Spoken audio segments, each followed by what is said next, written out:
Сәлем қыздар, қараңыздар, жұмсақ тәп-тәтті болып шығатын, бір жасағынан осындай керемет болатын тәтті булочкиның рецептімен бөлісетін боламын. Яғни тәтті бәліштердің менің рецептімен жасап көріңіздер, және мен Инстаграм, YouTube каналдарыма жазылып, басқа да рецепттерімді қарауды ұмытпаңыздар.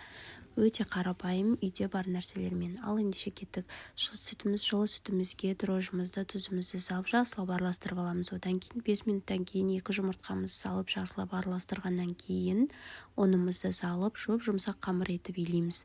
Қолға жабысып тұрады, жұмсақ болады. Оның қолға жабысқандарын сұйық маймен түсіріп алып, жақсылап қамыр қылып илейміз.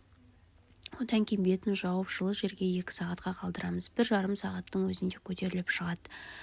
Көтеріліп осылай болып шыққан қамырымызды бөлшектерге бөліп аламыз және күлше етіп жасап шығамыз. Осылай қанша бөлшекке бөлінменде 15 штуктай болып шықты.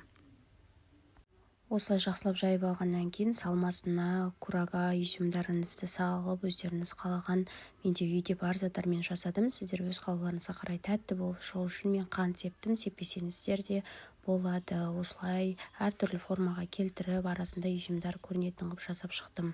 Курагамен отдельно жасадым, әртүрлі дәмен жасап көрейін деп. Менің YouTube, Instagram парақшаларыма жазылып, лайк басып, комментарий жазуды ұмытпаңыздар, және осылай рецепттерімді жоғалтып алмас үшін қоңыраушаны басып қойыңыздар. Осылай рет-ретмен жасап шыққан болатынмын. Жақсылап 180 градусқа духовкамды қыздырып, 30-35 минутта пісіріп алдым. Астарыңыз дәмді болсын. Менің рецептімен міндетті түрде жасап көріңіздер.